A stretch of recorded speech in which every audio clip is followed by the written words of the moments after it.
টেলিভিশনের নিয়মিত এই আয়োজনে আপনাদের সবাইকে স্বাগত জানাচ্ছি। আমি শাওন দত্ত। বেক্সিমকো, কেয়া কসমেটিক্স, রংধনু সহ দেশের শীর্ষ 20 ঋণ খেলাপির তালিকা সংসদে প্রকাশ করেছেন অর্থমন্ত্রী আমির খসরু মাহমুদ চৌধুরী। শীর্ষ 10-এ আছে S Alam, Sonali traders, Bangladesh export import company, global trading company, কেমন ইস্পাত। বিরোধী দলীয় সংসদ সদস্য হাসনাত আবদুল্লার প্রশ্নের উত্তরে অর্থমন্ত্রী সংসদের ঋণ খেলাপিদের তালিকা প্রকাশ করেন। জানান, ব্যাংকিং খাতে 2025 সালের 31 ডিসেম্বর পর্যন্ত মোট খেলাপি ঋণের পরিমাণ দাঁড়িয়েছে 5,44,831 কোটি 88 লাখ টাকা। বর্তমান সংসদ সদস্য এবং তাদের স্বার্থ সংশ্লিষ্ট প্রতিষ্ঠানের ব্যাংক ও ফাইন্যান্স কোম্পানিতে ঋণের পরিমাণ 11,117 কোটি 31 লাখ টাকা। তবে আদালতের নির্দেশনা অনুযায়ী এর মধ্যে 3,330 কোটি 8 লাখ টাকা খেলাপি ঋণ হিসেবে দেখানো হয়নি। এর আগে প্রশ্নোত্তরে পানি সম্পদ মন্ত্রী জানান, পদ্মা ব্যারেজ প্রকল্প অনুমোদনের জন্য পরিকল্পনা কমিশনে পাঠানো হয়েছে। সংসদ সদস্য আক্তার হোসেন হাম নিয়ে উদ্বেগ জানিয়ে সরকারের কার্যক্রম জানতে চান। স্বাস্থ্যমন্ত্রী জানান, 12 লাখ শিশুকে টিকার আওতায় আনার পরিকল্পনা করেছে সরকার। 12 এপ্রিল থেকে ঢাকার 2 city corporation, Mymensingh, Barishal city corporation এবং 3 মে থেকে অবশিষ্ট সিটি কর্পোরেশন ও জেলা পর্যায়ে জরুরি টিকাদান কর্মসূচি বাস্তবায়ন হবে। এছাড়াও আরো 3টি ইউনিয়ন, জনাব মোহাম্মদ লুৎফুর রহমান, টাঙ্গাইল 4। 8,000 কোটি টাকার সমপরিমাণ সামাজিক রিটার্ন অর্জন হবে। মাননীয় স্পিকার, আপনাকে অসংখ্য ধন্যবাদ।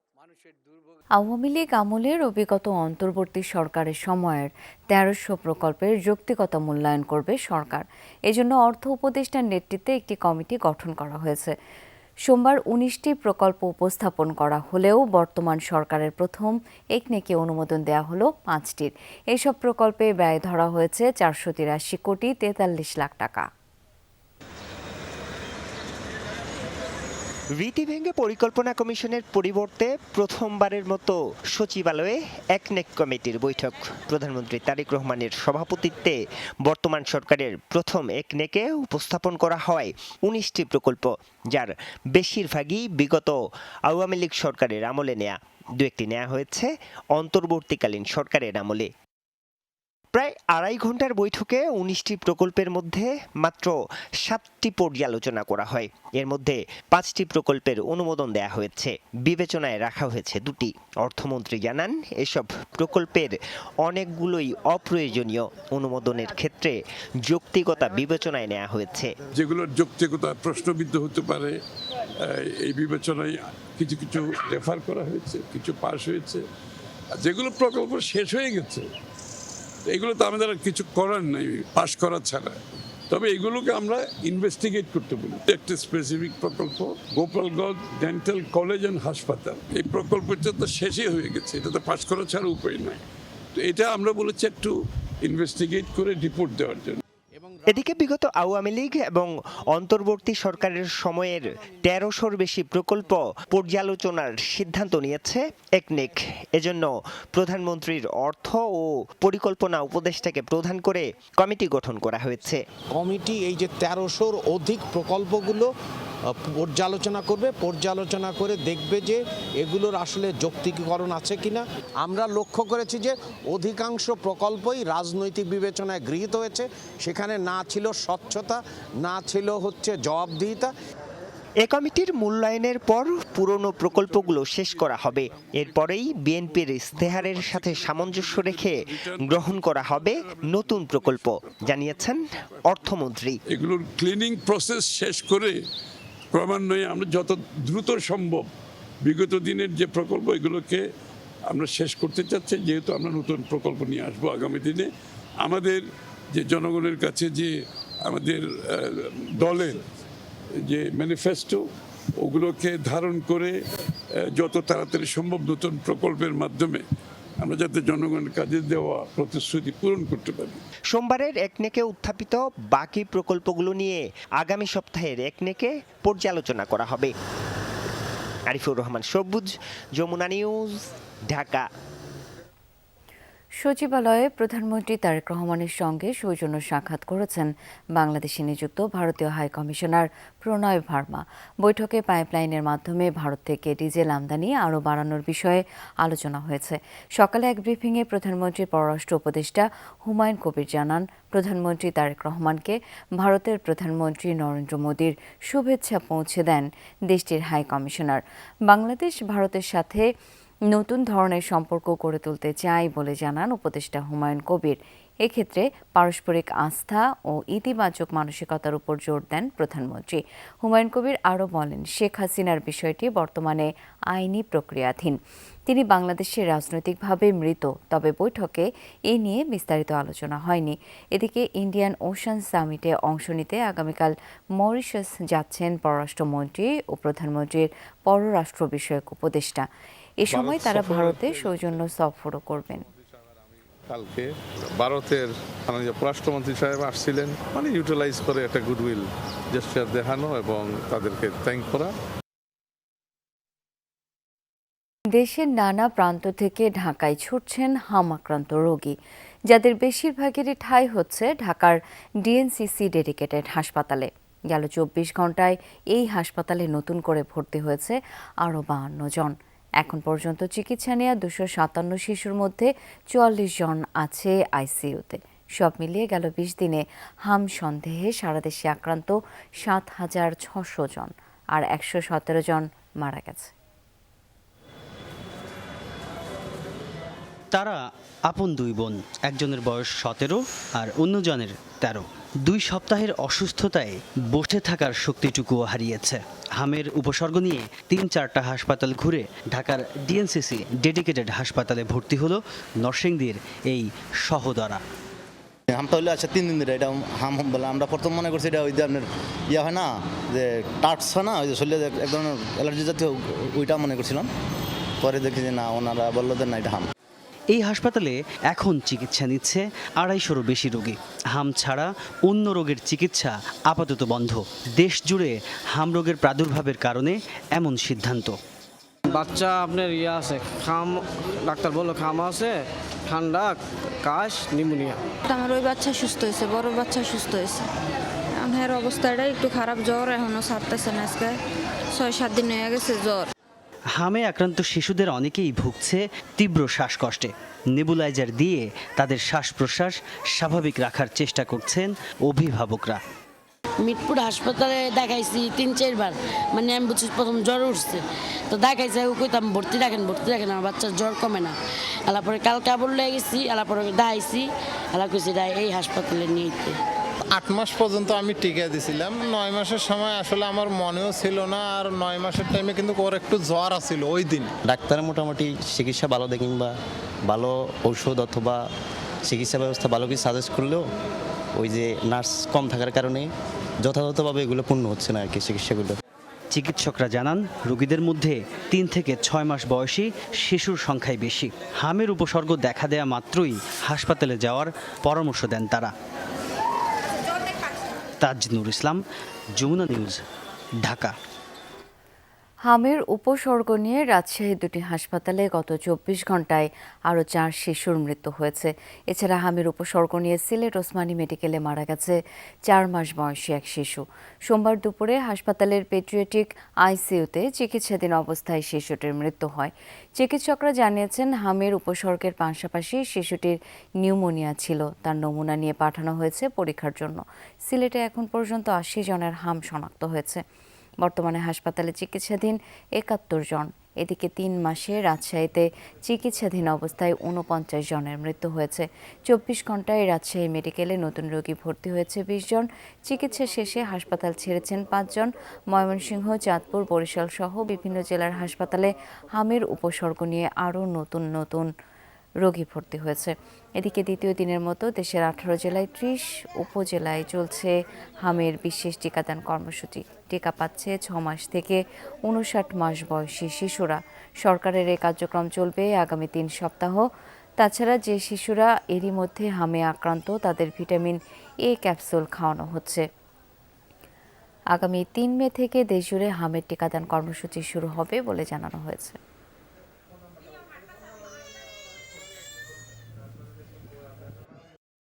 এখানে টিকা দিতে মানে খুব মানে শৃঙ্খলভাবে দিচ্ছে আর কি, আর পরিবেশটাও ভালো। আমার বাচ্চার টিকাটা মিস্টেক হয়েছিল, এই কারণে নিয়ে আসছি। বাচ্চার সুরক্ষা দরকার সব বাচ্চাদের, তো এখন টিকার প্রয়োজন। সারা দেশে যে হামের প্রাদুর্ভাব আর কি, এটা আসলে ছড়ানোর কারণে আমরা বাবা মারা অনেকটা হতাশাগ্রস্তর মতো হয়ে পড়ছি আর কি, টেনশনের মধ্যে পড়ে গেছি। রাজশাহী মেডিকেল কলেজ হাসপাতালে হাম সন্দেহে চিকিৎসাধীন শিশুদের মধ্যে 6 মাসের কম বয়সীদের মৃত্যুর হার সবচেয়ে বেশি। বেসরকারি হাসপাতালগুলোতেও একই চিত্র। চিকিৎসকরা বলছেন এর মূল কারণ উদ্ঘাটনে কাজ চলছে। হার্ড ইমিউনিটির হার নেমে যাওয়ার পাশাপাশি এটি ভাইরাসের নতুন কোনো ভ্যারিয়েন্ট কিনা সেই বিষয়টিও বিবেচনায় রাখছেন তারা। হাসপাতালের তথ্য বলছে হাম সন্দেহে ভর্তিকৃত মোট রোগীর 70% চাঁপাইনবাবগঞ্জ জেলার। প্রথম শুরুটা হয় জ্বর আর শ্বাসকষ্ট দিয়ে। এই উপসর্গ চলে 1 সপ্তাহ থেকে 1.5 মাস পর্যন্ত। এর মাঝেই কোনো এক সময় শরীরে লালচে র্যাশের মতো দেখা দেয়। কিছুতেই পরিস্থিতির উন্নতি না ঘটলে সেই শিশুদের হাম সন্দেহে চিকিৎসার জন্য নিয়ে আসা হয় রাজশাহী মেডিকেল কলেজ হাসপাতালে। শ্বাসকষ্টের সমস্যা আর আপনার হলো কাশি, গায়ে জ্বরই ছুটছে না। গায়ে তো দাগ হচ্ছে, প্রথমে জ্বর আসছে, 2-3 দিন জ্বর থাকছে, জ্বরের মধ্যে বাচ্চারা চোখ বন্ধ করে থাকছে, চোখে ময়লা বাহির হচ্ছে, তারপরে ঘামাচির মতো কারো বাহির হচ্ছে, কারো একটু বড় বাহির হচ্ছে। খাইতে পারতো না, আর খাইতে খাইতে আপনার কাশি শুরু হয়ে যেত। কোনো কোনো ক্ষেত্রে হাসপাতালে ভর্তির পর শিশুদের শরীরে হামের লক্ষণ দেখা যাচ্ছে। চিকিৎসকরা বলছেন অধিকাংশ ক্ষেত্রেই জ্বর ও শ্বাসকষ্টের গোড়াতেই চিকিৎসা শুরু না করায় হাসপাতালে শিশু আসছে জটিল পরিস্থিতি নিয়ে। আমরা জনবল সংযুক্ত করেছি, আইসিইউ শয্যা বৃদ্ধি করেছি, হাম আইসোলেশন ওয়ার্ড, হাম আইসোলেশন কর্নার, এবং একই সাথে আমরা কিন্তু অক্সিজেন সরবরাহ থেকে শুরু করে অন্যান্য যা লজিস্টিক সাপোর্ট প্রয়োজন তা আগের থেকে বৃদ্ধি করেছি। রাজশাহী মেডিকেল কলেজ হাসপাতালে হাম সন্দেহে মোট ভর্তিকৃত রোগীর মধ্যে সবচেয়ে বেশি এসেছে চাঁপাইনবাবগঞ্জ জেলা থেকে। মোট রোগীর প্রায় 10% মারা গেছে। বেসরকারি হাসপাতালগুলোতেও চিত্রটি কাছাকাছি। মৃতদের সিংহভাগের বয়স 6 মাসের কম। অন্যদিকে শিশুদের পাশাপাশি রামেক হাসপাতালে এ পর্যন্ত মোট 7 জন প্রাপ্তবয়স্করা চিকিৎসা নিয়েছেন। এদের 6 জনই সুস্থ হয়ে বাড়ি ফিরেছেন। চিকিৎসাধীন রয়েছেন 1 জন। চিকিৎসকরা বলছেন শিশুদের আক্রান্ত হওয়া ও মৃত্যুর হারের কারণ নির্ণয়ে কাজ চলছে। হার্ড ইমিউনিটির হার কমে যাওয়া একটি সম্ভাব্য কারণ হতে পারে। এর বাইরে অন্য কোনো ভাইরাসের সংক্রমণ হচ্ছে কিনা অথবা পুরনো ভাইরাসের নতুন ভ্যারিয়েন্টে শিশুরা আক্রান্ত হচ্ছে কিনা সেটিও গবেষণার প্রয়োজন বলে মনে করছেন তারা। এই বড় একটি অংশ যে মৃত্যুবরণ করছে, 42 জন আমরা বলছি সাসপেক্টেড হামে, কিন্তু তাদের হামের কোনো জীবন পাওয়া যায় নাই। তাহলে তারা কেন মারা গেল এটা নিয়ে গবেষণা প্রয়োজন। এটি হামেরই অন্য কোনো ভ্যারিয়েন্ট কিনা বা অন্য কোনো ভাইরাস, কোভিড বা সমসাময়িক যে ভাইরাসগুলো রয়েছে সেই ধরনের কোনো কিছু কিনা সেটা নিয়ে আমাদের আসলে গবেষণা প্রয়োজন। সোমবারের পরিসংখ্যান অনুযায়ী আগের 24 ঘন্টায় রাজশাহীতে হাম সন্দেহে বিভিন্ন হাসপাতালে চিকিৎসাধীন 4 শিশুর মৃত্যু হয়েছে। এদের মধ্যে রামেক হাসপাতালে 2 জন, বাকি 2 জন 2 বেসরকারি হাসপাতালে। জারিন অর্নি, যমুনা নিউজ। দর্শক, হামের পরিস্থিতি সম্পর্কে আরও জেনে নিতে চাই। চাঁপাইনবাবগঞ্জে আছেন সহকর্মী মনোয়ার হোসেন জুয়েল, যাচ্ছে তার কাছে। জুয়েল, হামে নবাবগঞ্জে এত আক্রান্ত হচ্ছে কেন, কি বলছেন চিকিৎসকরা এই বিষয়ে? শাওন, চাঁপাইনবাবগঞ্জে এই মুহূর্তে আক্রান্তের বিষয়টি কেন হচ্ছে এইটা আসলে এই সদুত্তর কেউই দিতে পারছেন না, এবং এইটা যে ধীরে ধীরে মহামারী আকার ধারণ করছে এটা আমরা বুঝতে পারছি। কারণ আজকেও কিন্তু চাঁপাইনবাবগঞ্জ জেলা হাসপাতালে 32 জন রোগী শিশু, মানে হাম আক্রান্ত শিশু কিন্তু ভর্তি হয়েছে। এখন যদি আমি একটু দেখাই আপনাকে, এইখানে কিন্তু এই মুহূর্তে শিশু মানে বিদ্যুৎও নেই, অর্থাৎ সদর হাসপাতাল জেলা হাসপাতালের মতো একটা গুরুত্বপূর্ণ প্রতিষ্ঠানে কিন্তু এই সময় বিদ্যুৎ নাই, এবং বিদ্যুৎ যা অন্তত 5 থেকে 7 মিনিট হয়েছে, কোনো বিকল্প ব্যবস্থা আমরা দেখছি না। এবং এইখানে হাসপাতালের করিডোর থেকে শুরু করে এইখানে যে সিঁড়ি রয়েছে এবং বিভিন্ন জায়গায় মানে রোগী এখন কিন্তু প্রচুর আছে, এবং শিশুদের আত্মচিৎকার কিন্তু আমরা দেখতে পাচ্ছি। যদিও আজকে চাঁপাইনবাবগঞ্জে প্রায় 10,000 শিশুকে টিকা দেওয়া হয়েছে, সেই হামের টিকা চাঁপাইনবাবগঞ্জ সদর, ভোলাহাট এবং শিবগঞ্জ উপজেলায়, কিন্তু এখন পর্যন্ত কিন্তু রোগীর মানে যে হাসপাতালে ভর্তি হার বা শিশুরা যে রোগে হামে আক্রান্ত আক্রান্ত হচ্ছে এটা কিন্তু দিন দিন বৃদ্ধি পাচ্ছে। এই পর্যন্ত প্রায় 650 শিশু কিন্তু হাসপাতাল থেকে চিকিৎসা নিয়েছেন। পক্ষান্তরে আজকে 15 জন থেকে 27 জন মতো শিশু কিন্তু হামে সুস্থ হয়ে বাড়িও ফিরে গেছেন। কিন্তু তারপরও যেভাবে প্রতিনিয়ত হামের শিশুরা আক্রান্ত হয়ে এই হাসপাতালে আসছেন এবং যেই পরিস্থিতি আপনি যদি দেখেন এখানে শিশুরা এবং মায়েরা তারা কিন্তু অত্যন্ত একটা হৃদয় বিদারক অবস্থানের মধ্যে রয়েছেন। শিশুদের যে কষ্ট সেটা দেখলে কিন্তু আসলে মানুষের মধ্যে একটা প্রতিক্রিয়া আসাই স্বাভাবিক। তবে এইটার আমাদের সমাধান এখন পর্যন্ত কেউ খুঁজছে না, শুধুমাত্র আমরা চিকিৎসা নিচ্ছি। এবং এখান থেকে কিন্তু আজকে একজন শিশুকে কিন্তু চাঁপাইনবাবগঞ্জ থেকে রাজশাহীতে রেফারও করা হয়েছে। এই পর্যন্ত 7 জন হামাক্রান্ত শিশু মৃত্যুবরণের তথ্য আমাদেরকে জানানো হয়েছে, যারা সম্ভাব্য হাম আক্রান্তের কারণে মৃত্যুবরণ করেছেন এমনটি চিকিৎসকরা বলছিলেন। এই পরিস্থিতিতে বলতে পারি চাঁপাইনবাবগঞ্জে হামের পরিস্থিতি অনেকটা উদ্বেগজনক এবং এটা উত্তরোত্তর খারাপের দিকে যাচ্ছে। অনেক ধন্যবাদ জুয়েল এই মুহূর্তে যোগ দেওয়ার জন্য। সংকটের সুযোগে গ্রাহকের পকেট থেকে বাড়তি টাকা কেটে নিচ্ছে কিছু পেট্রোল পাম্প। রেশনিং পদ্ধতি চালু রাখলেও বাড়তি 1-150 টাকা দিলেই মিলছে বাড়তি তেল। আবার কারো 2-3 লিটার তেল নিতেই ঘন্টা চারেকের মতো অপেক্ষা করতে হচ্ছে। অনেক ফিলিং স্টেশনে বেশিরভাগ সময় দেয়া থাকে অকটেন নেই সাইনবোর্ড। জ্বালানি তেলের জন্য ঘন্টার পর ঘন্টা অপেক্ষা এখন প্রায় নিত্যদিনের ঘটনা। কেউ জানে না কখন তেল মিলবে, আদৌ মিলবে কিনা। সরকার বলছে সংকট নেই, অন্যদিকে পাম্পে তেলের জন্য হাহাকার। আজকে আমি 2 ঘন্টার উপরে, 2.25 ঘন্টা, এখনো হয়তো আরো 15-20 মিনিট লাগবে, 2.5 ঘন্টা ধরেন। পাম্পে অ্যাভেলেবেল তেল নাই, এই কারণে দেয়নি, বলছে আজকে 11টার দিকে আসতে। আমি এই যে 4 ঘন্টার উপরে দাঁড়াইয়া 500 টাকার তেল পাইলাম। রাজধানীর বেশিরভাগ পাম্পই তেলের অভাবে বন্ধ থাকে। ডিপো থেকে আবার তেল আসলে দেয়া হয় রেশনিং করে। পাম্প সংশ্লিষ্টরা বলছেন সংকট আরও তীব্র করেছে প্যানিক বাইং। বেশিরভাগ মানুষের ট্যাঙ্ক ফুল, তাই এমন আছে ধরুন কেউ ট্যাঙ্কে 500 টাকা তেল যায় না। আগে তো আমাদের 60,000 লিটারের সাইজ ছিল, এখন আমরা পাইতেছি 27,000, 22,000। অভিযোগের সত্যতা মেলে তেলের জন্য অপেক্ষারত লাইনে। বাইকে 2-3 লিটার তেল থাকলেও ঠিকই লাইনে দাঁড়ানো অনেক বাইকার।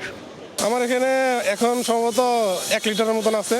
আমি সেই গাজীপুর থেকে আসছি এখানে তেল। আমার অফিস এখানে দেখে সিরিয়াল ধরেছি প্রায় আপনার 6:30। আমার গাড়িতে 1 লিটারের একটু বেশি আছে, তবে আমি রাইড শেয়ারিং করি, তো সেক্ষেত্রে আমার আরেকটু তেল প্রয়োজন। কিছুটা আছে, 1-2 লিটারের মতো আছে। 2 দিন পর তেল নিলে হইতো না?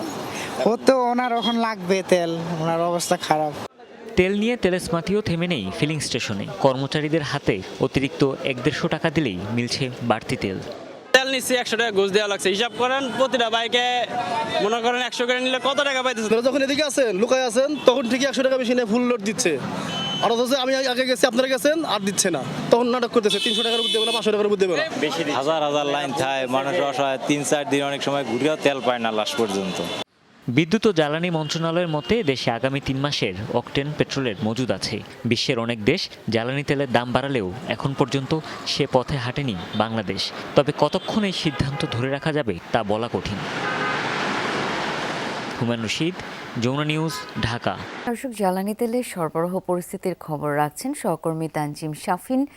যাচ্ছি তার কাছে। শাফিন, সরবরাহ ব্যবস্থা নিয়ে গ্রাহক ও পাম্প মালিকরা কি বলছেন, জানতে চাই তাদের কথা। শাওন, ইরান যুদ্ধ, হরমুজ প্রণালীতে জ্বালানি পরিবহনে বাধা, এই সকল কিছুর প্রভাব বিশ্ববাজারে জ্বালানি তেমে থাকলেও বাংলাদেশের বাজারে জ্বালানি তেলের দাম এখনো পর্যন্ত বাড়ানো হয়নি, কিংবা সরবরাহের যে বিষয়টি জানতে চেয়েছিলেন, সরবরাহ একেবারে বন্ধ করে দেওয়া হয়নি। সরবরাহের পরিমাণ কিছুটা হলেও সেটি নিয়ন্ত্রণ করা হচ্ছে, কিছুটা রেশনিং করা হচ্ছে।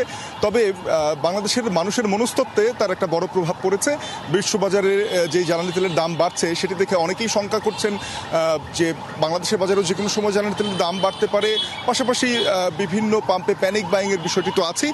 এর কারণে যেটি হচ্ছে যে সরকারি যেই পাম্পগুলো রয়েছে, রাষ্ট্রায়ত্ত বাংলাদেশ পেট্রোলিয়াম কর্পোরেশনের যে পাম্পগুলো রয়েছে, সেখান থেকে জ্বালানি তেলের সরবরাহ অব্যাহত থাকলেও আমরা দেখছি যে বেসরকারি যে পাম্পগুলো রয়েছে তারা প্রথমত জ্বালানি তাদের যে চাহিদা তার তুলনায় কিছুটা কম পাচ্ছেন, এবং দ্বিতীয়ত যে বিষয়টি রয়েছে যে তারা যেই তেলটি পাচ্ছেন সেটি খুব অল্প সময়ের মধ্যেই ফুরিয়ে যাচ্ছে।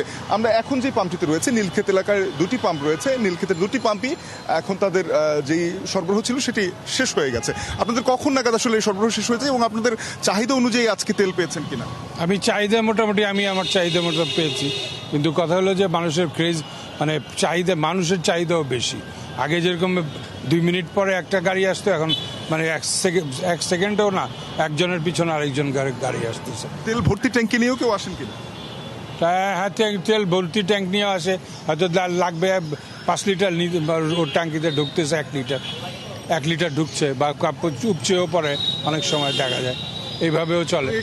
এই কারণে শুনছিলেন যে এখানে আসলে আজকে 9,000 লিটার পেট্রোল এবং ডিজেল এসেছিল, যেটি তারা সকাল 9টা থেকে, অকটেন এসেছিল, পেট্রোল এবং অকটেন, তারা সকাল 9টা থেকে বিকেল 5টার মধ্যে সেটি পুরোপুরি ফুরিয়ে যায়। তো সেক্ষেত্রে তারা বলছিলেন, পাম্প কর্তৃপক্ষ বলছিলেন যে এক্ষেত্রে মানুষের যে প্যানিক বাইং সেই প্রবণতাটি বেশি কাজ করেছে। তো রাজধানীতে অনেকগুলো বেসরকারি পাম্পে এই অবস্থায় আসলে তাদের সরবরাহ ফুরিয়ে যাওয়ার সাথে সাথে তারা সেটি বন্ধ করে দিচ্ছেন এবং পরবর্তী দিনের জন্য অপেক্ষা করছেন ডিপো থেকে আবারও তাদের যে তেল সরবরাহকারী গাড়ি সেটি আসলে তারা আগামীকাল আবারও পুনরায় তেল দেবেন। এই ছিল আমার কাছে সবশেষ শাওন।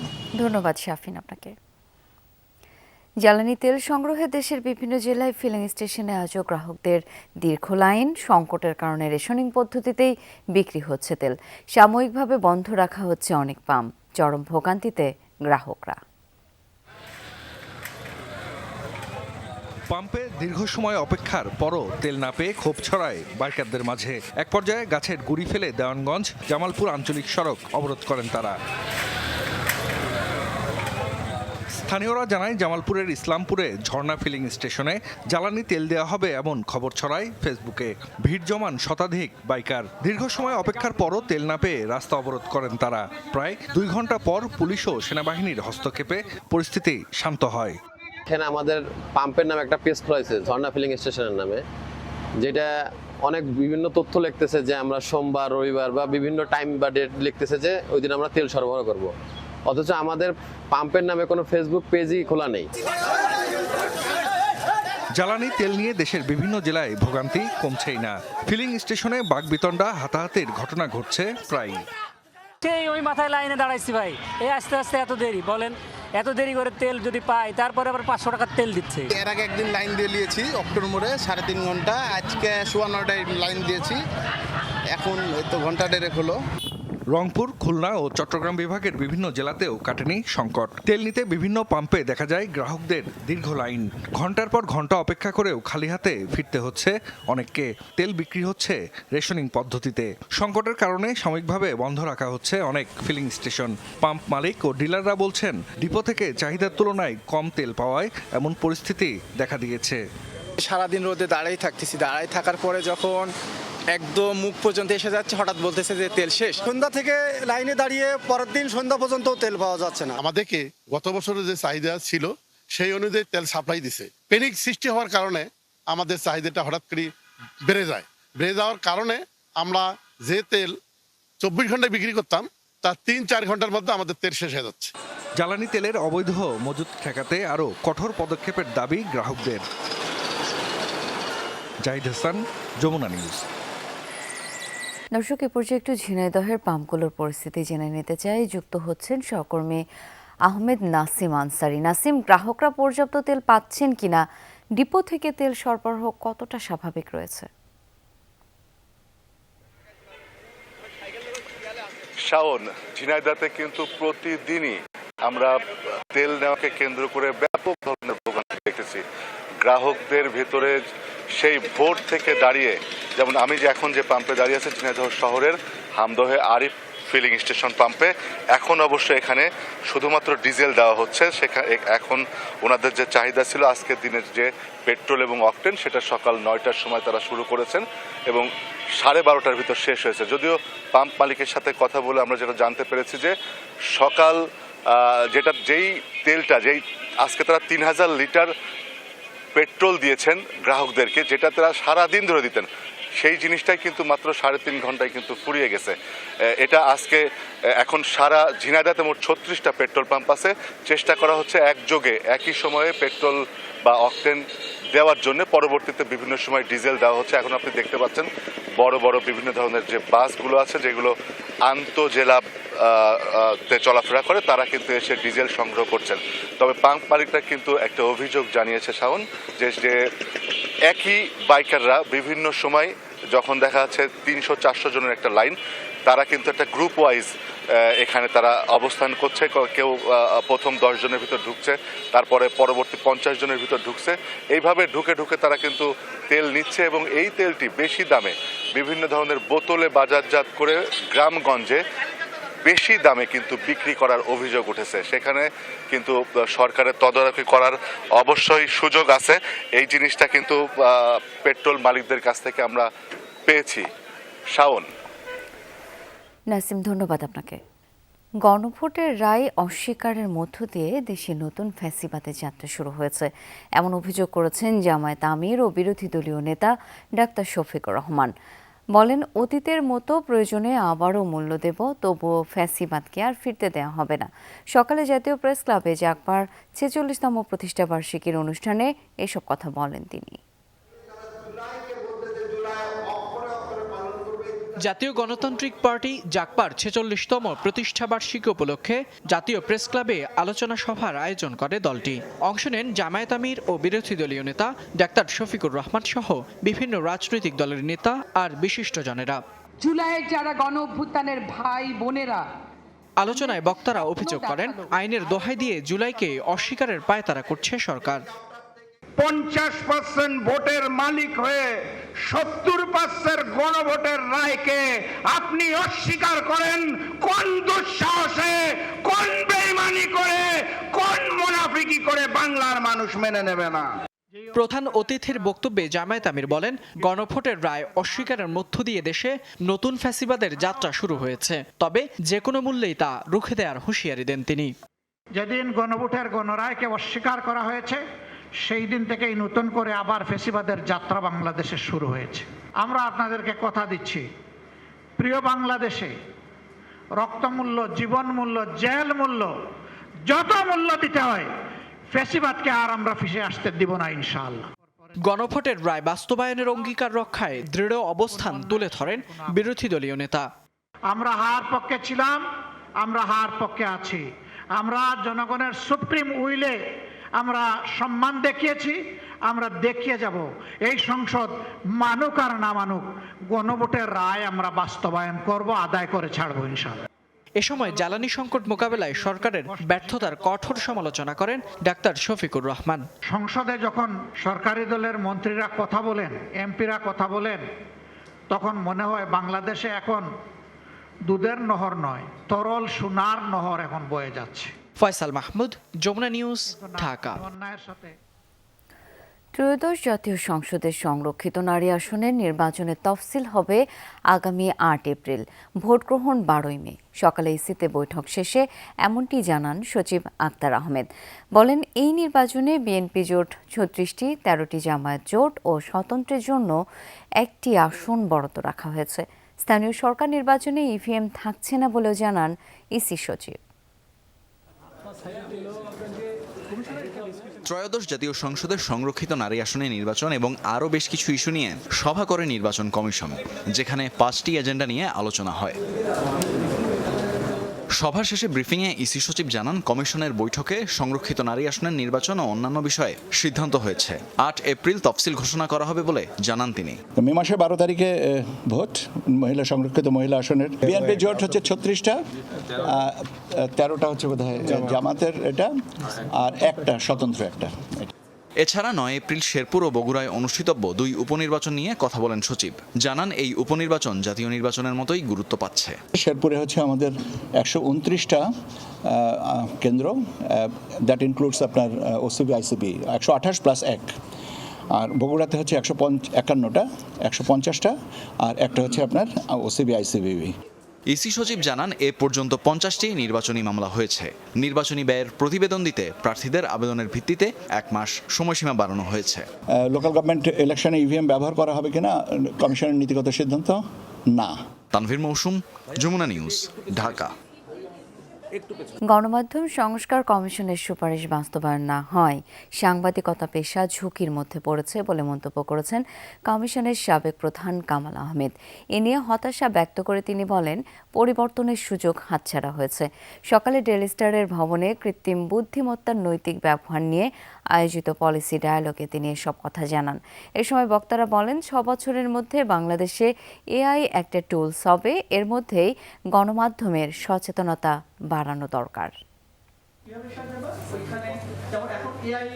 কৃত্রিম বুদ্ধিমত্তার নৈতিক ও দায়িত্বশীল ব্যবহার বিষয়ে আলোচনার আয়োজন করে দ্য ডেইলি স্টারে।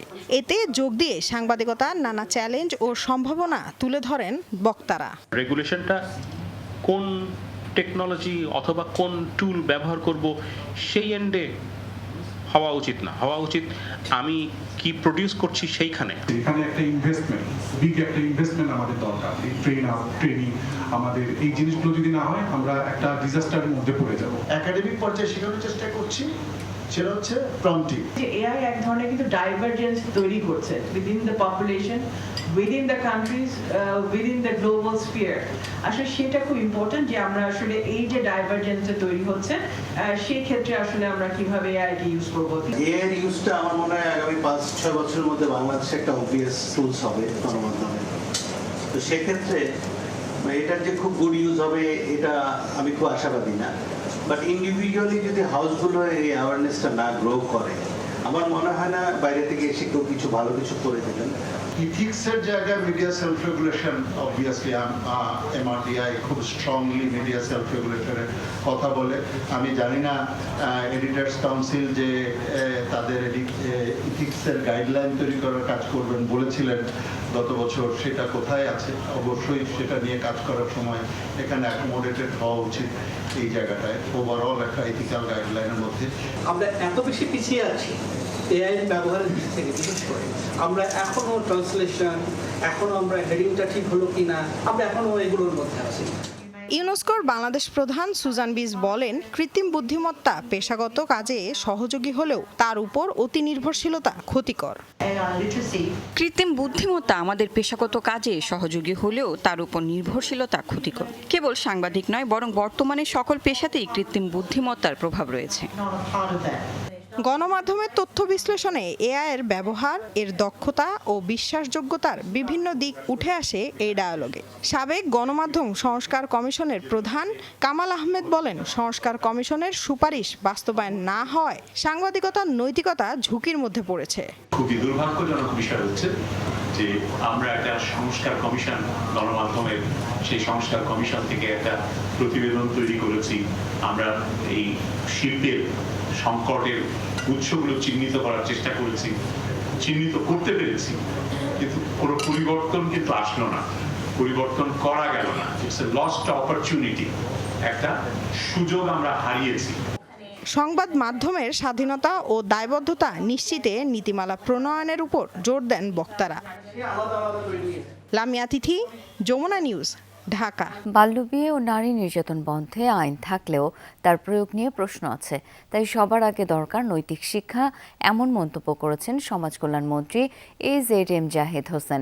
সকালে নারী ও শিশু সুরক্ষা বিষয়ক এক আলোচনা সভায় যোগ দিয়ে একথা বলেন তিনি। এ সময় সাইবার বুলিং বন্ধে বিশেষ সেল গঠনের পরিকল্পনার কথা জানান প্রধানমন্ত্রীর পলিসি অ্যান্ড স্ট্র্যাটেজি উপদেষ্টা। হামের প্রাদুর্ভাব কমাতে স্বাস্থ্য খাতের কাঠামো উন্নয়নে জোর দেন তাসনিম জারা। নারী ও শিশু সুরক্ষা নিয়ে বিশেষ এই আয়োজন। সোমবার সকালে রাজধানীর গুলশানে আয়োজিত এই আলোচনা সভায় নারী এবং শিশুদের অধিকার এবং সার্বিক সুরক্ষার বিষয়ে প্রকৃত চিত্র তুলে ধরেন আয়োজকরা। অনুষ্ঠানে প্রধান অতিথি সমাজ কল্যাণ মন্ত্রী আবু জাফর মোহাম্মদ জাহিদ হোসেন নৈতিক শিক্ষার উপর জোর দেন। It needs a social movement. এটা শুধু লেজিসলেশন আর পুলিশ আর ম্যাজিস্ট্রেট দিয়ে বন্ধ করা যাবে। রাষ্ট্র একটা লেজিসলেশন বা একটাই করে আপনাকে হেল্প করবে, কোঅপারেট করবে। বাস্তবায়নের জন্য সমাজকে দায়িত্ব নিতে হবে। নারীদের সাইবার বুলিং বন্ধে বিশেষ সেল গঠন করার কথা জানান প্রধানমন্ত্রীর পলিসি অ্যান্ড স্ট্র্যাটেজি উপদেষ্টা। আর সংসদ সদস্য সাইফুল আলম খান মিলন জোর দেন গণপরিবহনে নারী সুরক্ষা নিশ্চিতের ওপর। প্রধানমন্ত্রীর কার্যালয় থেকে নারীদের যে বিশেষ করে সাইবার বুলিং যেটা হয় সেটার জন্য একটা বিশেষায়িত সেল তৈরি করার চিন্তাভাবনা চলছে এবং সেটা সম্ভবত খুব অচিরেই হবে, যেটা বিভিন্ন মন্ত্রণালয় যারা এটার সাথে রিলেটেড, যারা এটা করছে তাদেরকে আইনের আওতায় আনা, বিচার নিশ্চিতকরণ সব ক্ষেত্রে কাজ করবে। নারী পুরুষ এইভাবে আলাদা করে আলোচনা না করে কম্বাইন্ড আলোচনা করলে ভালো হয়। আমি আলাদা করতে চাচ্ছি না। ট্রান্সপোর্টে আমাদের মতে আমরা বলেছি সেখানে সিসি ক্যামেরা থাকতে হবে এবং কোনো রকমের কোনো আপনার যদি ঘটনা ঘটে আমরা যেন সেই সিসিটিভি দেখে আমরা পরবর্তী পদক্ষেপ নিতে পারি। অনুষ্ঠানে উপস্থিত ছিলেন পলিটিক্যাল অ্যাক্টিভিস্ট তাসনিম জারাও। সম্প্রতি হামের প্রাদুর্ভাব নিয়ে কথা বলেন তিনি। হামের টিকাদান, আক্রান্তদের সঠিক তথ্য এবং স্বাস্থ্য খাতের কাঠামো মেরামতে জোর দেন তাসনিম জারা। কতজন আক্রান্ত, কতজন সাসপেক্টেড, কতজন কনফার্ম, কতজন বাচ্চা মারা গেছে, এই তথ্যটাই নাই। তাহলে তো কেস ম্যাপিং, কন্ট্যাক্ট ট্রেসিং মনে হচ্ছে যে খুবই অ্যাডভান্স সায়েন্স, কিন্তু আসলে তো তা না। কি কারণে টিকার হার কমছে সেটা মনিটর করার প্রয়োজন এবং সেই জন্য যখন ইপিআইটা ডিজিটাইজ হয়ে যাবে তখন এই ঘাটতিগুলো খুব দ্রুত শনাক্ত করা যাবে আউটব্রেক হওয়ার আগেই। অনুষ্ঠানে নারী এবং শিশু অধিকার ও সুরক্ষায় করণীয় এবং নতুন ও নির্বাচিত সরকারের প্রতিশ্রুতি নিয়েও আলোচনা করেন বক্তারা। পরিকল্পনাটা বাস্তবায়ন করতে পারবো। সুমাইয়া ঐশী, যমুনা নিউজ, ঢাকা। শ্রমবান্ধব নীতি প্রণয়নের জন্য বাংলাদেশের নবনির্বাচিত সরকারকে ধন্যবাদ জানিয়েছে জেনেভার আইএলওর গভর্নিং বডি। সম্প্রতি সুইজারল্যান্ডে গভর্নিং বডির মিটিং শেষে দেশে ফিরে এমন কথা জানান প্রধানমন্ত্রীর কার্যালয়ের মুখপাত্র মাহদি আমিন। সচিবালয়ে সাংবাদিকদের তিনি বলেন, বৈঠকে আগামী জুনে সংস্থাটির মহাপরিচালকের বাংলাদেশ সফরের সম্ভাবনা নিয়ে আলোচনা হয়েছে। এছাড়া জুলাইয়ে জেনেভায় আন্তর্জাতিক টেলিকমিউনিকেশন ইউনিয়নের উদ্যোগে আর্টিফিশিয়াল ইন্টেলিজেন্স বিষয়ক একটি আন্তর্জাতিক সম্মেলন অনুষ্ঠিত হবে। সেই সম্মেলনে যোগ দিতে জাতিসংঘের মহাসচিবের পক্ষ থেকে প্রধানমন্ত্রী তারেক রহমানকে আমন্ত্রণ জানানো হয়েছে বলেও উল্লেখ করেন মাহদি আমিন।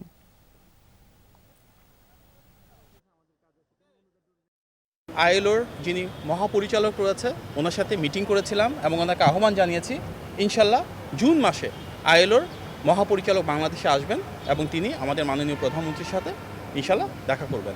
জাতিসংঘের মহাসচিবের পক্ষ থেকে জুলাই মাসে ওনাদের আর্টিফিশিয়াল ইন্টেলিজেন্স নিয়ে জেনেভাতে একটা প্রোগ্রাম হবে। সেই ইভেন্টে আমাদের মাননীয় প্রধানমন্ত্রীকে জাতিসংঘের মহাসচিবের পক্ষ থেকে ইনভাইট করা হয়েছে।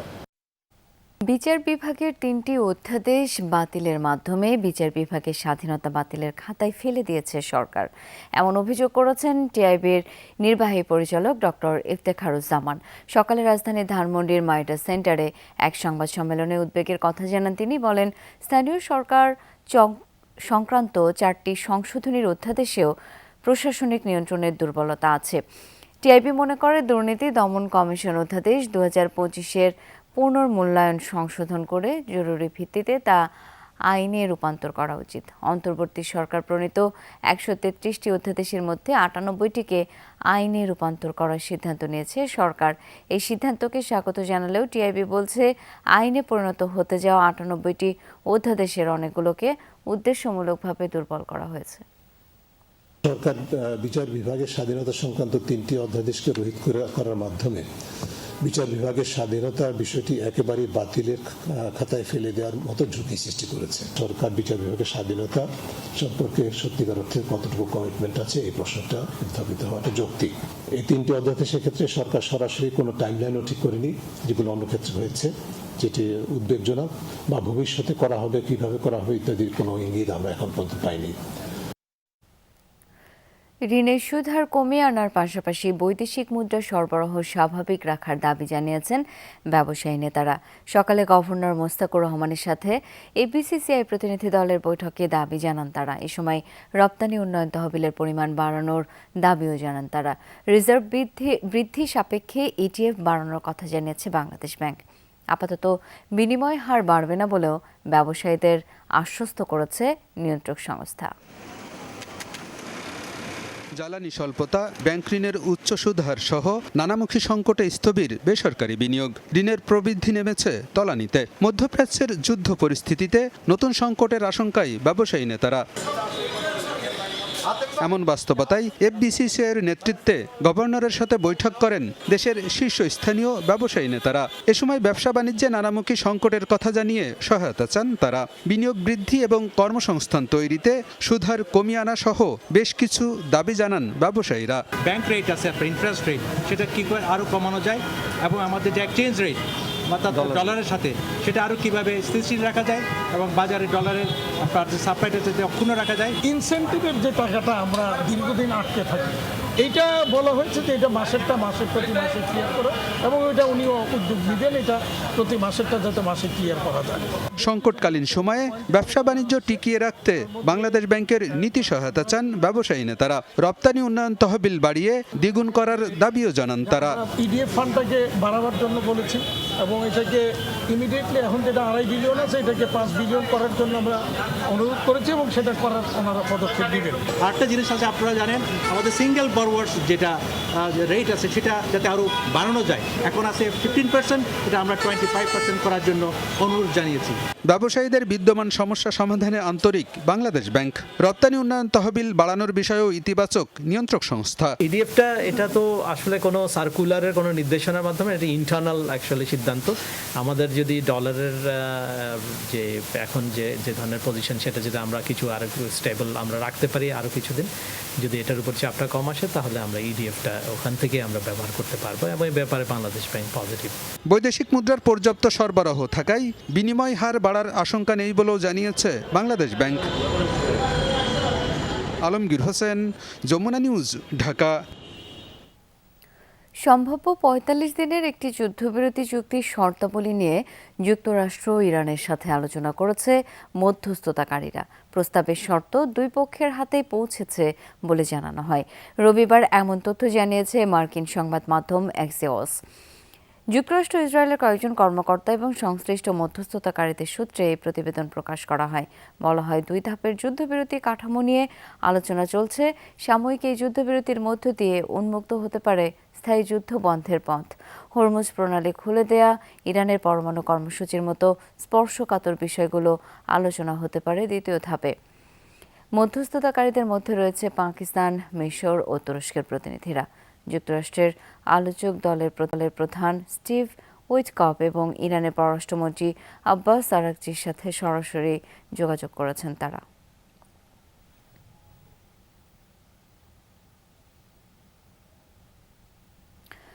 ইসরায়েলের সাথে যুদ্ধ বন্ধ করতে কূটনৈতিক যোগাযোগ অব্যাহত রয়েছে বলে জানিয়েছেন লেবাননের প্রেসিডেন্ট জোসেফ আউন।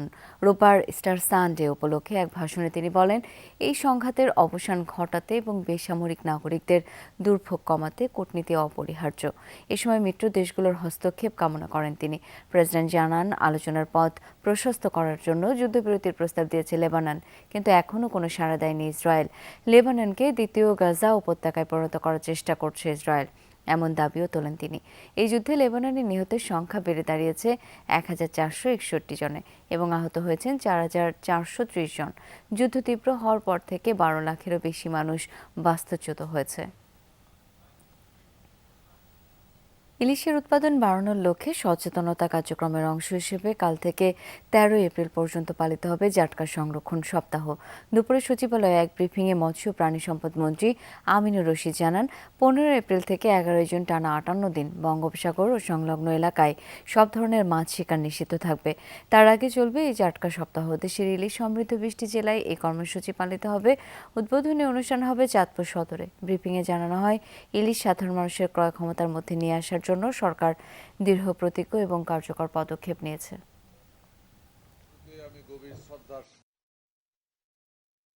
দেশের ইলিশ সমৃদ্ধ 20টি জেলায় জাটকা সংরক্ষণ সপ্তাহ 2026 উদযাপন করা হবে।